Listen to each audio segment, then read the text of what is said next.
اللهم محمدا في جميع أفعاله ومحمد اللهم صل عليه مع صحبه وآله صلاة تكون لك رضاء ولحقه أداء. أما بعد، الرسول صلى الله عليه وآله وسلم د سیرت پنځه اویایمه برخه. په تېره برخه کې مو د خیبر غزا تر دې ځایه پورې رسولې وه چې د خیبر د جوړښت او جغرافي کیفیت او موقعیت بیان مکوئ. نو خیبر پر دوی حصې ویشل شوی دی چې یوې حصې ته نطاق او شق ویل کیږي او بلې حصې ته کتیبه ویل کیږي. یعنی د خیبر قلاوي په دوو منطقو کې جوړې شوي دي چې یوې منطقې ته نطاق او شق ویل کیږي او دویمې منطقې ته کتیبه ویل کیږي. په نطاق کې 3 کلاوي دي او په شق کې بیا 2 کلاوي دي چې د دغه نطاق او د شق په مابین کې لږ فاصله ده او کتیبه بیا د دغه ځای څخه لږ څه لرې ده، په بله منطقه کې واقع ده. او په کتیبه کې هم 3 کلاوي دي. هغه کلاوي چې په نطاق او په شق کې دي هغه په داسې نومو سره یادېږي. اول د ناعم قلا، او دا هغه اوله قلا ده څنګه چې دغه قلا په مخ کې ده نو ډېره مضبوطه او محکمه قلا ده او د هغې قلا څخه پر دشمنانو په اسانۍ سره حمله کېدلی شي. دویمه د سعد ابن معاذ قلا، دا بیا تر ټولو لو قلا وه چې یهودو په دغه قلا کې درنه او ثقیله اسلحه هم سره یو ځای کړې وه. دریمه د زبیر قلا، دغه 3 قلاوي په نطاق کې واقع دي. او څلورمه د ابی قلا، پنځمه د نزار قلا چې دغه 2 قلاوي بیا په شق کې واقع دي.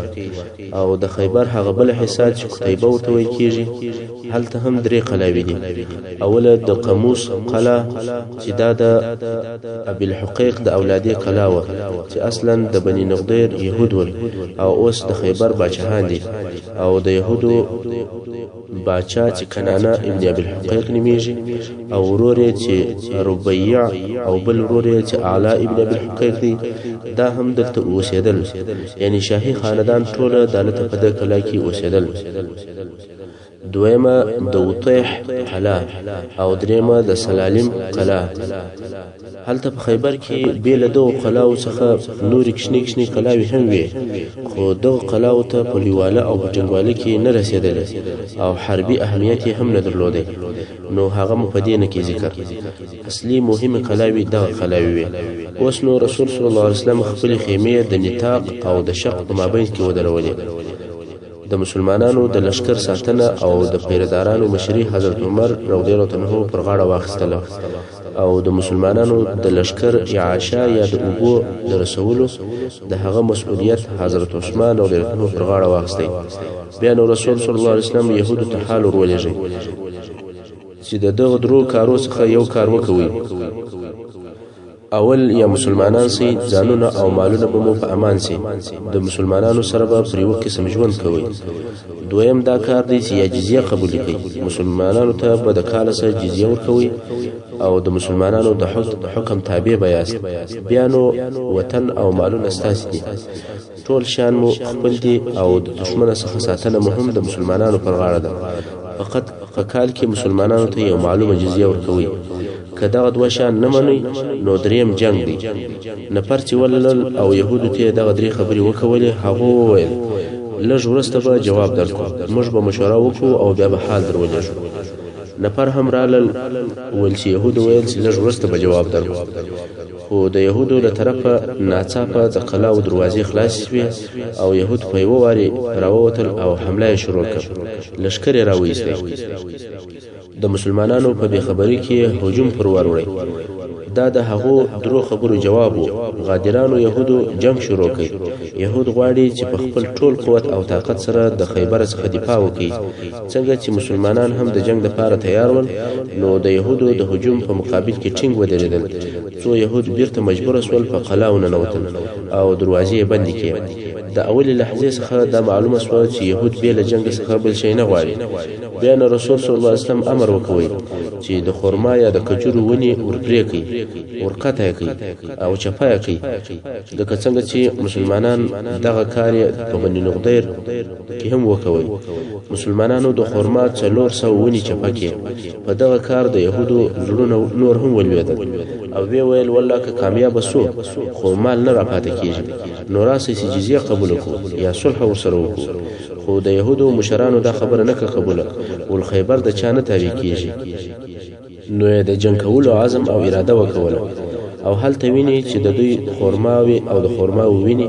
او ونی او درختي چپکیږي نو ول راځي چې جنگ شروع کو يهودو د نعیم د قلا څخه د یو غټه دروازه او هغه خلاص کړه چې د دې د نعیم د قلا مشر حارث نومېدی تر دې دروازه راووتل د حارث ورور چې مرحب نومېدی او د يهودو لوی پهلوانو دغه دروازې څخه اول دی راووتل او مسلمانان په انتظار دي چې مرحب د مبارزې او د پهلوانۍ لپاره یو څوک وغواړي چې هلته یو دم حارث لشکر پسې راوایست او پر مسلمانانو دوه واري حمله وکړه دلته نو د مسلمانانو او د يهودو په مابينځ کې لوی جنگ شروع شو مسلمانان دغه حمله په مقابل کې شاته ولاړل ځکه د جنگ لپاره هیڅ تیاری نه درلودي د دوی دا خیال و چې اوس به فقط د دوه پهلوانانو په مابينځ کې مبارزه کیږي نه هجوم او لشکري جنگ خو هغه يهود ناڅاپه راووته او ناڅاپه حمله وکړه او مسلمانان د ماتي په حال کې سول پر شا ولاړ يهود پر مسلمانانو باندې وار په وار ضربې زیاتوي او د تور وارونه وار په وار زیاتوي تر داسې اندازې چې د جنگ او د حمله په شروع کې يهود تر رسول صلی الله علیه وسلم پورې راورسېدل او رسول صلی الله علیه وسلم په خپل هم د يهودو سره ډیر شدید جنگ کوي څو مسلمانان بیرته د رسول صلی الله علیه وسلم سره ټینګ سول او يهود یې پر شا کړل يهود هم بیرته ولاړل په قلا نه وروتل او دروازې په باندې کې اوس نو د حمله او د هجوم وخت د يهودو په لاس او اختیار کې دي هر وخت چې زړه وغواړي هغه وخت د قلا دروازه خلاصي او حمله کوي مسلمانان تر قلا او د باندې انتظار ورته کوي ځکه مسلمانان نه د حمله لپاره لار لري او نه قلا او توکل شي کله چې د يهودو د حمله پای ته ورسېدل نو رسول صلی الله علیه وسلم د استراحت امر وکوي مسلمانانو ته وویل چې لږ آرام وکوي مسلمانانو د راحت لپاره ځانونه واچول خو یو د مسلمانانو څخه چې نوم یې محمود ابن مسلمه رضی الله عنه او د محمد ابن مسلمه رضی الله عنه ورور دی هغه ولیدل چې هلته په دغه مشهور قلاو کې چې نمونه یاد شول یو بل قلا هم و چې په هغه کې څوک نه وسیدل او خالی کلاوه نو یې غوښتل چې دغه ژغه څخه لري هلته ګوشه څه آرام وکړي محمود ابن مسلمه رضی الله عنه ولاړی د هغه قلا او یو دیواله ته کښینستی خو يهودو د هغه بل قلا څخه ولیدي چې یو مسلمان یوازې د قلا او دیواله ته ناست دی يهود وویل څوک به دغه مسلمان مړ کړي مرحب پهلوان وویل چې زه وژنم نو مرحب د یو بل ګوشه او پټی لارې څخه ورلی او دغه قلا لوړ دیواله ته وختی د هغه ځای څخه د میچنې پل یا لوړ ډبره محمود ابن مسلمه رضی الله عنه ورغورځوله او محمود ابن مسلمه رضی الله عنه دغه واري څخه ډیر سخت زخمی شو حتی د سر پوستې پر مخ باندې راولوي مګر په دغه وخت کې مړ نه شو د قلا د دیواله څخه راولاړ شو ویني ځین بهیږي څو رسول صلی الله علیه وسلم ته ورلی رسول صلی الله علیه وسلم وفرمایل د دې علاج وکړو خو تر علاج پرې نه ورسېدی او پس د څو لحظو سره شهید شو دا نو په خیبر کې د مسلمانانو اول شهید و اوس مسلمانان غواړي چې آرام وکړي مګر څنګه چې د دوی ځای د نطاق او د شق په مابین کې وو دلته يهودو د غشو وارونه شروع کړل د شق او د نطاق د دواړو طرفو څخه پر مسلمانانو غشي اوري او غشي هم مسلمانانو ته ورسیږي مسلمانان ډیر په عذاب شول په ټوله ورځ کې هیڅ آرام نه دی کړی ناستي او د ځانو څخه غشي ګرځي يهودو دون ډیر غشي پر اورول چې د رسول صلی الله علیه وسلم مبارک ګوته هم وويشتل شو او زخمی شو حباب ابن منذر رضی الله عنه رسول صلی الله علیه وسلم ته ورلی او وی ویل یا رسول الله دغه ځای چې دا اوس موږ دلته اړولې دي آیا دا د الله جل جلاله امر دی چې دالته واړوي او کدا په جنگ کې رائے او نظر او فکر دی رسول صلی الله علیه وسلم ویل یا دا جنگي رائے او نظر دی نو حباب ابن منذر رضی الله عنه ویل یا رسول الله دغه ځای ودو قلاو ته ډیر نږدې دی او د يهودو ټول جنگي خلک هم دلته دي دوی زموږ په حال باندې خبريږي او موږ د دوی په حال نه یو خبر او د دوی غشي هم مشترک رسیږي خو زموږ غشي نه ورسیږي او موږ د دې څخه هم نه په امان چې د شپې حمله پر راوکړي نو که امر وکړي چې یو بل داسې ځای ته ولاړ شو او هلته واړو چې د دغه ضررو څخه موږ په امان شو او هغه ځای د ځان لپاره قرارګاه وګرځو رسول صلی الله علیه وسلم وفرمایل ستا نظر صحیح دی مګر اوس نه بیا به يهود وایي چې وبېرېدل مسلمانان ناستي او د ځانو څخه غشي ګرځوي دوی غوښتل چې آرام وکړي خو هغه ټوله ورځ په دفاع او د غشو په ګرځولو تېره کړه تر ماښامه دغه حال و څو شپه شوه او رسول صلی الله علیه وسلم امر وکړي چې درځئ او بل داسې لیرې ځای ته ولاړل او هلته یې واړول چې د یهودو غشي نه ورسېدل په دا بله ورځ مسلمانانو د هجوم او د حملې دپاره ځانونه تیار کړل رسول صلی الله علیه وسلم وفرمایل چې بېله زما د اجازې څخه به څوک حمله نه کوي او نه به د لښکره سفر ووځي اوس چې د یهودو د قلا دروازې خلاصې شوې او د یهودو سپاره پهلوانان د مبارزې دپاره راووتل د مسلمانانو څخه یو نفر چې د بني اشجاع د قبیلې څخه و یعنی نه د مهاجرینو څخه و نه د انصارو څخه و د رسول صلی الله علیه وسلم بې اجازې پر یهودو باندې حمله وکوله اوس دی غواړي چې خپل ځان او دلاوري ښکاره کړي خو بدبختانه د یهودو د طرفه څخه ووژل شو چې دا د مسلمانانو څخه دویم نفر دی چې وژل کېږي مګر د ده په باره کې رسول صلی الله علیه وسلم وفرمایل لا تحل الجنة للعاصي یعنی سرکشه او هغه چا لره چې اطاعت نه کوي هغه لره جنت نشته ځکه د رسول صلی الله علیه وسلم د طرفه واضحه او ښکاره امر سوی و چې زما به اجازې به څوک حمله نه پر کوي او وروځي به هم نه خو دغه نفر سره دغه امر نافرمانی وکوله نو ځکه رسول صلی الله علیه وسلم فرمایل چې نافرمانه ته هغه چې اطاعت نه کوي هغه ته جنت نشته دا معنا نه چې د همیشه لپاره جنت نشته ورته او بلکې د دې معنا دا ده چې د دې نافرمانی جزا به ویني بیا به جنت ته داخلي شي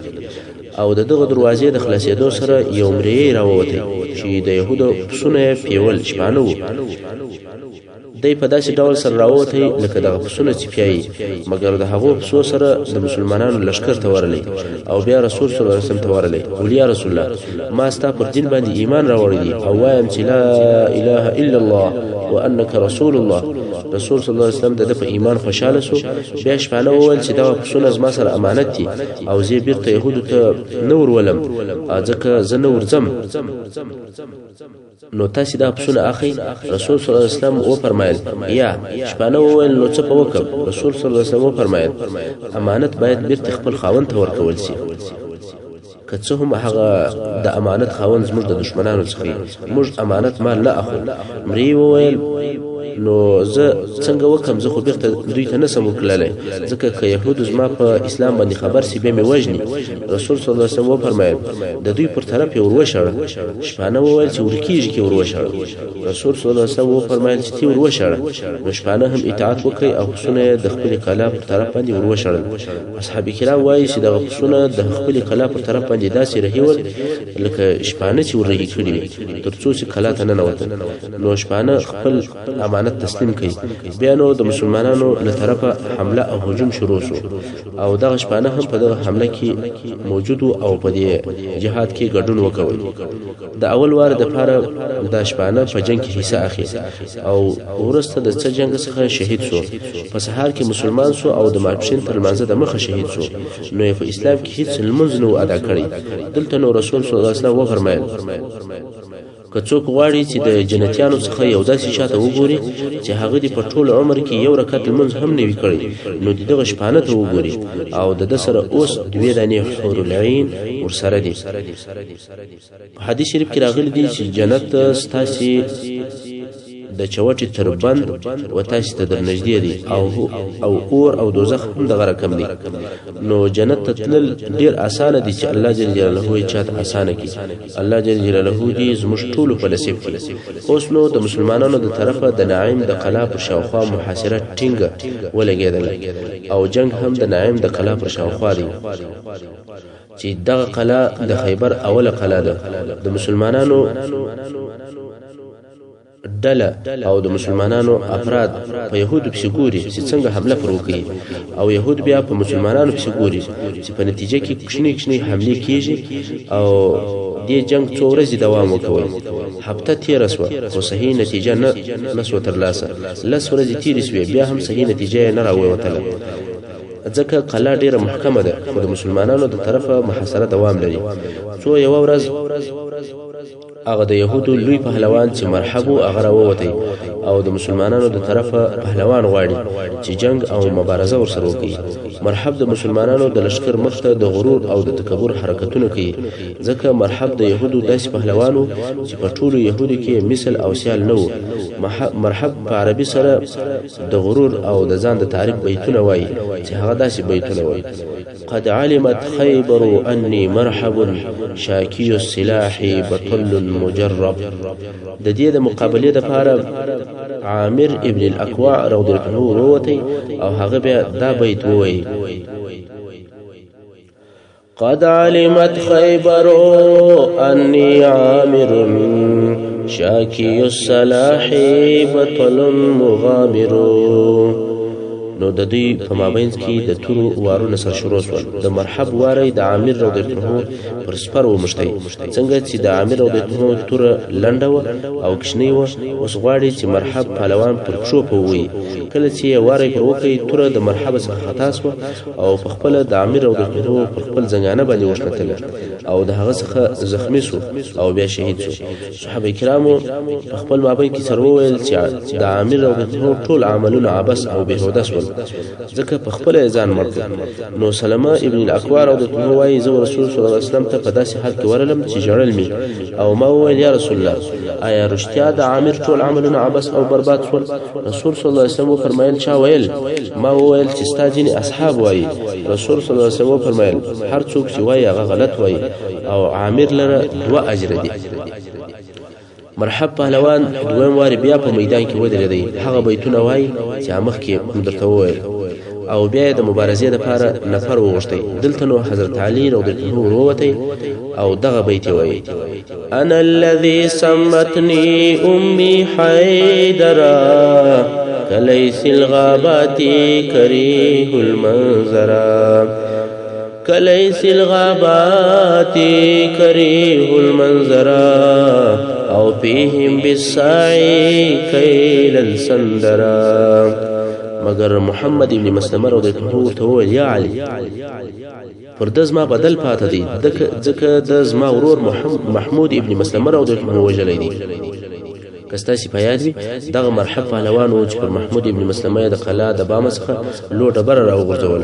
او هغه په شهادت ورسوي. نو محمد ابن مسلمه رضی الله عنه علي صاحب ته وویل: ولدی ما ته راپرېږده ځکه پر د باندې زما بدله پاته ده. نو محمد ابن مسلمه رضی الله عنه وروتی او د دوی دوه په مابینځ کې هغه لوی جنگ او مبارزه شروع شوه کوم چې تاریخ یې نه هېروي او مسلمانانو په ټول عمر کې داسې جنگ او مبارزه نه ولیدل لکه د محمد ابن مسلمه او د مرحب پهلوان په مابینځ کې وشوه. پوره 1 ساعت دغه جنگ دوام وکوي او د دواړو طرفو خلک ورته ګوري. جنگ روان دي او پهلوانان د جنگ په حرکتو کې مخته او شاته کیږي ترڅو یو منطقه ته ورسېدل چې هلته د خرما ونی یا درختي وي او د دغه ونو په من کې جنگ سره روان دي. څو د دوی په مابینځ کې د خرما یو درخت رااله. د دې درختي پر یو طرف او پر بل طرف باندې دی وهل سر کوي. د ډیرو وارو او د وهلو په سبب باندې د دې درختي شاخونه پرې کېدل او رالوېدل تر داسې اندازې چې د درختي ټول شاخونه را پرې شول او درخت خالی تنه پاتې شو. داسې معلومېدل لکه د دې دوه په مابین کې یو سړی خالی ولاړ دی او دوی د دې درختي پر د تنه باندې سره راګرځي او جنگ سر کوي. خلک مرته ګوري چې دا جنگ او څنګه وهل دي خو یو هم هغه بل نسی وجلی. دغه جنگ ډیر وخت دوام وکوي څو په اخر کې محمد ابن مسلمه رضی الله عنه وکولای شوی چې مرحب پهلوان پر پښه ووهي. د مرحب پښه ورفریکه مرحب وزار سو اول ودی. نو محمد ابن مسلمه رضی الله عنه وویل: ولمړ میکه ځکه تر پښې په واره غوندې ویني بهیږي او د حرکت څخه ولیدلې دي. نو ولمړ میکه محمد ابن مسلمه رضی الله عنه وویل: اولیا او بیا ورته مخه سو د ابل بشای هم ورته مرحب ناری وی چې مړ میکه محمد ابن مسلمه ورته وای ویا وجنم دینه چې تر مرګ د مخه د دردو او د عذابو خوند وګوري. ته وی چې زما ورور محمود ابن مسلمه رضی الله عنه راوړي او رامړ دي. نو مرحب پهلوان پروتي او دواړي پښې پرې سي دی ویني دی بهیږي خو محمود ابن مسلمه نه مړ کړي. محمد ابن مسلمه رضی الله عنه زین روان سو د مرحبا سره او د پر دغه حال پریښوي هغه ناری پسوي وای مړ مې په عذاب مې موجنه محمد ابن مسلمه رضی الله عنه توای وای د مرګ تر سختي د مخه د نور عذابو خوند وګوره اوس نو مرحب پروتي او ویني زین بیل څو بیا حضرت علي صاحب مبارک ورلی او د مرحب سره ورپریکي او د هغه سامان او د هغه اسلحه راواخستل او رهیسو رسول صلی الله علیه وسلم ته ورلی او ویل یا رسول الله مرحب ما ووجه محمد ابن مسلمه رضی الله عنه چې هغه تر یو ساعت زیات جنگ وکول او اصلا مرحب هغه وجلی و هغه په تعجب کې شو چې علي رضی الله عنه څنګه وایي چې مرحب ما وجلی نو یا رسول الله ولا مرحب ما ندی پریږي مګر د دې لپاره چې د مرګ عذاب په ووینم او د مرګ تر عذاب مخکې نور تکلیفونه پر تیر کم اصلا مرحب ما وجلی دي څنګه چې مرحب د يهودو د پهلوانانو لوی پهلوانو او د وجل د هغه د قاتل د لپاره ابدي او تاریخي شرف وو نو خود هر یو د وجل نسبت وزن تکوي مګر رسول صلی الله علیه وسلم او محمد ابن مسلمه رضی الله عنه او فرمایل هو ته هغه څوک چې مرحب دی وجلی دي یا محمد ابن مسلمه او علي رضی الله عنه هو یا علي د هغه وجل سوي سړي سامان او محمد ابن مسلمه رضی الله عنه ورکړ چې دغه سامان ته سلبا یا سلبا ویل کیږي نو د يهودو لوی پهلوان چې مرحب هغه د محمد ابن مسلمه رضی الله عنه په لاس باندې ووجل شو د مرحب تر وجل کېدو وروسته د مرحب ورور حارث میدان ته راووتی چې دی هم لوی پهلوانو یوازې دی نه بلکې د مرحب ټوله کورنۍ جنگي پهلوانانو حارث راووتی او د مسلمانانو څخه پهلوان غواړي چې د سره مبارزه او جګړه وکړي دته ابو دجانه رضی الله عنه چې د سره دسمال خاوندو او مشهور جنگي قهرمانو دا ورووتی په لږ وخت کې حارث مړ کړ بیا د مرحب بل ورور چې یاسر نوم دی هغه راووتی او د مسلمانانو څخه مبارز غواړي دته زبیر ابن عوام رضی الله عنه چې د معرفت کولو ضرورت یې نسته هغه ورووتی دغه یاسر تر اندازې زیات جګ او غټ سړی و کله چې دغه یاسر راووتی او په اسلحه هم پټو د ځان د تعریف شعارونه او بیتونه ویل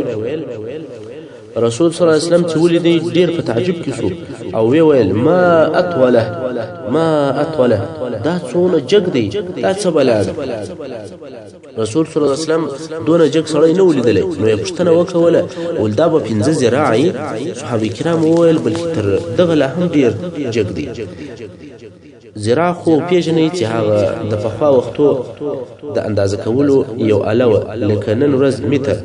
مګر د زراع په اوږدوالي کې خلک اختلاف لري څوک یې 70 سانتي بولي او څوک یې 50 سانتي نو دغه یاسر چې 15 زراع سي لږ تر لږه 2.5 متره سو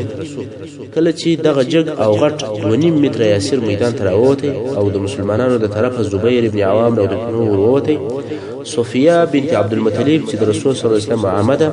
او د زبیر رضی الله عنه مور ده هغه پر خپل زوی وبېریدل او دا هغه شزه ده چې بیره ګټره نه پیژندل دا وبېریدل او رسول صلی الله علیه وسلم ته ورلله ولیا رسول الله دا څه بلا دی بیرېږم چې زما زوی پر عمل کی رسول صلی الله علیه وسلم فرمایل یا ستا زوی وجنی ان شاء الله زبیر رضی الله عنه وروته او دغه شعرونه ویل قد علمت خيبر عني زبارون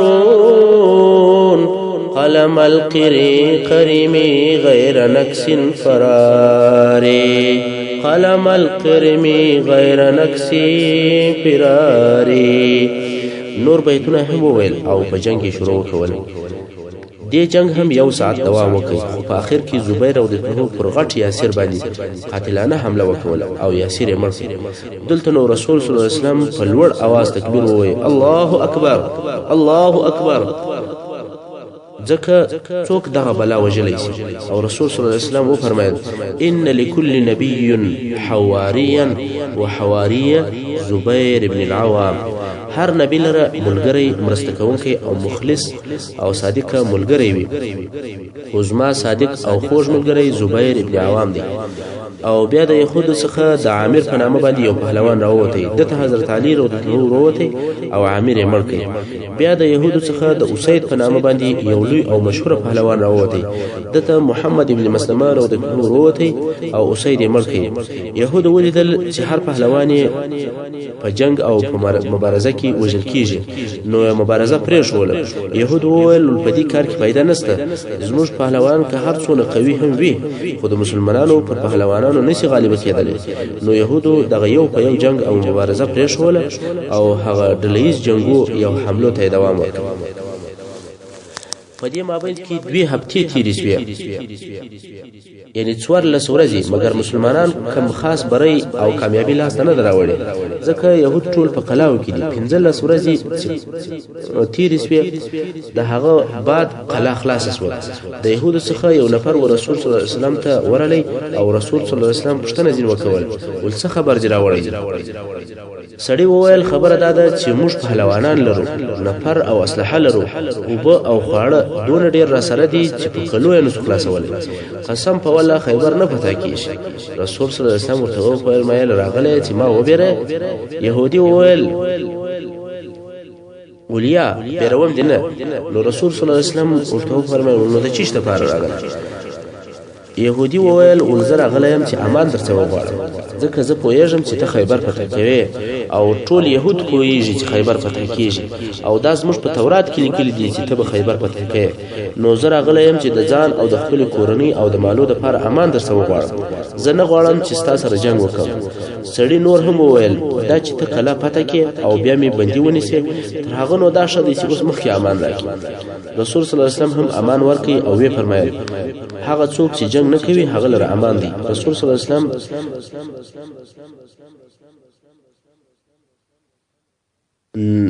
دغه نفر د خبرو سره او رسول صلی الله علیه وسلم ته دا ور معلومه شو چې د يهودو په زړه کې بیره نه وتلې ده او د نصرت او د بری وخت را نږدې شوی دی په تیرو 14 ورځو کې رسول صلی الله علیه وسلم د مسلمانانو بیرغ مختلف نفرو ته ورکوي نن به دې ته ورکوي سبب ابل ته ورکوي نن دې ته سبا الته خو ایوه هم دا نو کولای شوی چې کله فتح کی او کامیابی لاس تراله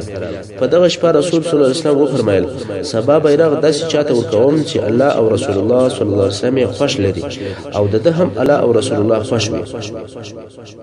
دا خو درته معلومه ده کم څوک چې بیرغ ورسره وي هغه د دغه لشکر امیر او قومندان هم وي اوس نو صحابه کرام په خپل منځ کې پښتني سر کوي چې دغه نفر به څوک وي او د خیبر فتح به د چا پر لاس وي حضرت عمر فاروق هو وای والله هیڅ وخت د امریت خواهش او غوښتنه په ځل کې نه درګرځیدل بیل دغه ورځ څخه هغه هم په دې سبب چې رسول صلی الله علیه وسلم وفرمایل چې الله او رسول الله صلی الله علیه وسلم دغه نفر خوش لري نو هر نفر چې سبب بیرغ اخلي هغه څوک دی چې الله او رسول الله صلی الله علیه وسلم می خوش لري حضرت عمر وایي چې زما د زړه غوښتنه دا و چې دغه نفر چې زوای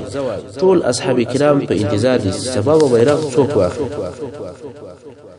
حتی سبا سحر تر خپل وخت د مخه ټول راويش او په دې انتظار دي چې بیرغ به څوک واخلي کله چې سحر سو د سحر تل منځ ورسته رسول صلی الله علیه وسلم وفرمایل علي چیرې دی یو د اصحاب کرام ورته ویل یا رسول الله د هغه سترګې خوږيږي ولور سره ولا صحابي په ولاړی حضرت علي رضی الله عنه راوستي رسول صلی الله علیه وسلم ورته وفرمایل یا علي څه در پیښه ده هغه ول یا رسول الله سترګې می تر داسې اندازې خوږيږي چې په ولا نه دشت وینم نه شیله نه غر وینم او نه ونه هیڅ چي نه پوینم سترګې می پټي او باندې دي رسول صلی الله علیه وسلم خپل مبارک لاس د حضرت علي رضی الله عنه پر سترګو ورتیر کړي او پر سترګې خپل مبارک ناوړي رومشله د علي رضی الله عنه سترګې داسې جوړې شوې لکه هیڅ تکلیف او خوش چي نه لیدلې او هیڅ تکلیف نه ورسېدل او یوازې دا نه بلکې د مرګ تر وخت پورې بیا حضرت علي رضی الله عنه ته د سترګو خوش او ناروغي نه ده پیښه شوې کله چې د علي رضی الله عنه سترګې شی او جوړ شوې نو رسول صلی الله علیه وسلم د مسلمانانو بیرغ ورکړي علي کرم الله تعالی وجهه هم ډیر ژر لشکر او امادګي ونیوله لشکر یې تیار کړي او د جنگ د پاره اسباب سلسله سره برابر کړ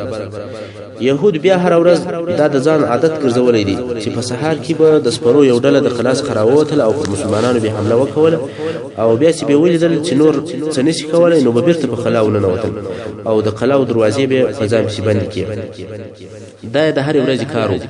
نو په دغه ورځ چې علي رضی الله عنه بیرغ واخیسته بیا هم يهودو هغه قسم دروازه خلاصه او راووتل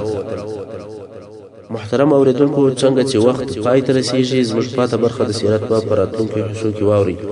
وصلی الله تعالی علی خیر خلقه محمد و آله و اصحابه و اهل بیته اجمعین.